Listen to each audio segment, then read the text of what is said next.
Trev. What was that? What was that, really? Seriously? Trev, that was the new Beer Sweden TV intro. No, hang on. That was Lock, Stock and Two Smoking Barrels 2, wasn't it? No, we're better looking than that. Well, I mean, I thought I looked like Vinny. Trev, that was the new... Seriously, people, that is too good, isn't it? That is TV, isn't it? What we do. We're on. Well, what am I doing sitting here? Well, you're watching the new Beer Sweden TV intro, Yeah, but aren't now you? I've got to sneak off, haven't I? Get behind the camera, don't show your face.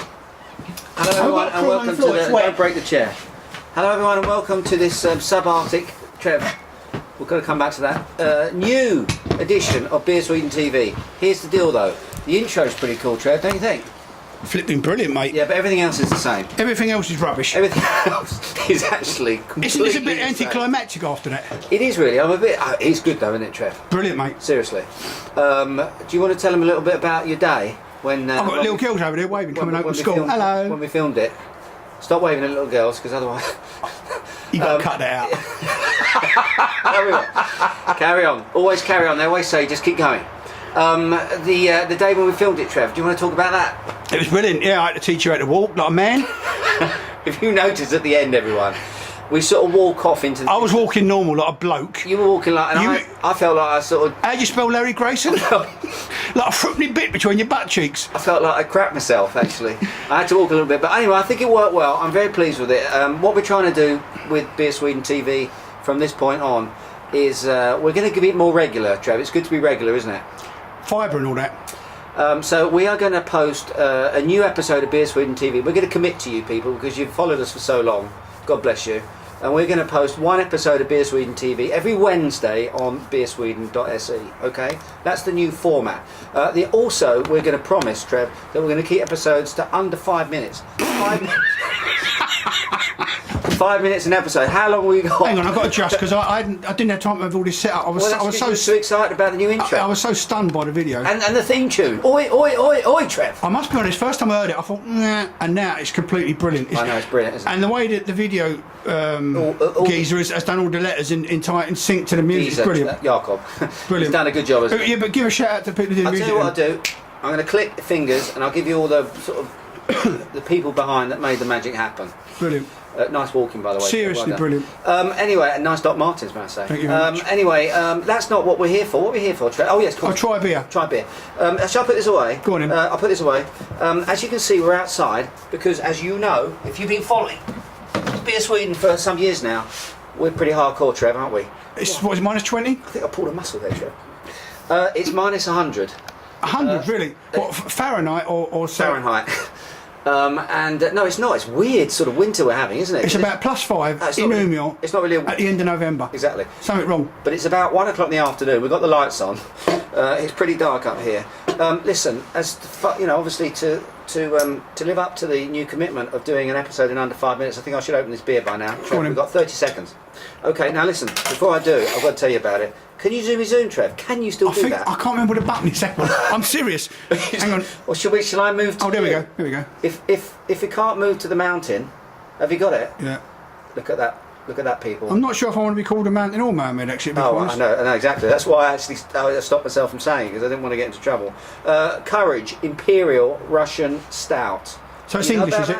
Oh, it's extremely English, Trev. Courage. Now, courage. When I think of courage, I think of home. I think of my dad and pints, and I think of me too. Growing up, pubs. Courage to me is an absolutely iconic English brewery.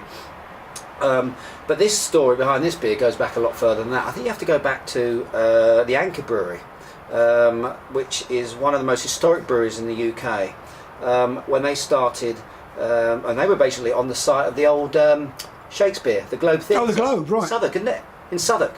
1781 became home to Barclay Perkins, which became actually the world's largest brewery. Porter breweries originally, and then they obviously went into stouts. Porters are the father of stouts. Stout porters, as they became known, were very strong sorts of porters, and eventually they dropped the porter and we got stouts. And they went over to milk stout. That's it, stouts and milk stouts. Amy Tatlock from Coronation Street. That's you have to be English.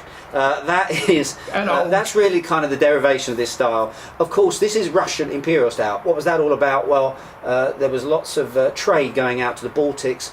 Catherine the Great was a bit of it. She liked to tipple. Really? She did, and she loved this stuff. Slightly more alcoholic, it's 10%. Obviously that helped when you were taking it over to Russia because it's pretty cold over there, like it is here, and the higher alcohol in the beer would actually mean that the beer didn't freeze on the journey. Quite clever that, Trev, wasn't it? Lovely. Anyway, this beer is a legend. Courage, very, very... It's a legend. It's a legend. But of course now this is brewed by Wells and Youngs, because in 2006, of course, Young shut down, merged with Charles Wells. What, Scottish Youngs? Moved to Bedford. No, Charles Wells. And this beer, basically they bought the Courage portfolio, as it were. So it was in 2000, it's just recently that this was actually reinvented, as it were. And we're really excited to see it back. Do you know at one time, Trev, you know when Camera were kicking off in the 70s in the UK, there were only 5 bottle conditioned beers in the UK. This was one of them. This beer's bottle conditioned, people. There's a lot of history, there's a lot of heritage involved in this beer. I'm going to open it up now. 5 minutes, Trev, how are we doing? Miles away. I want to give a little shout out. I'm really sorry. Speaking of, we're never going to make 5 minutes. Of English legends. Oh right. You know our mate Big Tell. Big Tell, yeah. I was watching his site the other day, and one of his latest videos. Poor old sod's only gone and got himself diabetes. He's got to cut down on the old beers and everything. Poor old sod. So shout out to Terry. I hope you get better, mate. Terry, you can't get better, but I hope you're all right. I hope you get better. I hope you work out a way of drinking beer and getting through your diabetes at the same time. Moderation, as in all things, Trev. Yeah. Now listen, you can't smell this, can you? It's part of the new Beer Sweeten TV that can actually smell the beer. Can you smell the beer now? Have you worked that out, Trev? Because you've done time travel. Well, there's a button on here that says stink, and I'm not sure if that's the one. You've done time travel, so I'm thinking the next thing you can do is actually make it so that we can smell it. I think you're going to have to invest in some new equipment for that. How's this? I mean, is this all right? That's definitely 3D. I'm whirling, but kind of because I'm too cold. Yeah, but it's 3D. Okay, it's 3D. I'll tell you when we get back, all right? I'll tell you when I start recording again. So don't move, because we've got to keep the continuity. I think you actually had your finger up your nose. Did I? Yeah, I think so. Right, we're on. Well, Trev. I know, professionals. We are a bit ring rusty, and we do apologise for that, people. The card actually feels... My ring's not rusty at all, mate. And so anyway, we will get better, we promise. We haven't done a lot of this recently, Trev, have we? We just checked, didn't we? August. It's not good enough. Anyway, listen, where were we? I was whirling this, wasn't I? Whirling this. That's right, 3D in it, yeah. 3D in it. Look at the beer, black as night, obviously very, very viscous. You can see the residual sugar in here. This is a recipe that I think the head brewer at Wells and Young, he wanted to try and replicate the Imperial Stout of the 80s that he used to drink. There's amber malt, there's a lot of black malt in this one. You can see it in the beer itself. And I think it's Styrian Golding hops that they throw in quite a lot of in the beer too. Now let me smell on the nose. There is a lot of very dark. This is dark, and it's kind of it feels like nasty in some sort of nice way. Does it make any sense, Trev? It's got this very dark espresso tar sort of edge to it.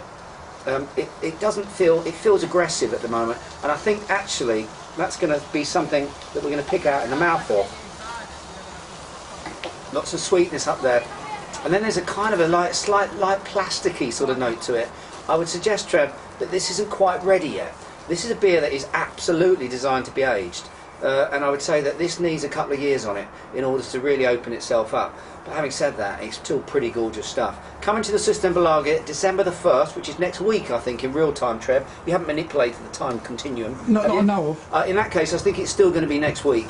12,000 bottles of it coming out.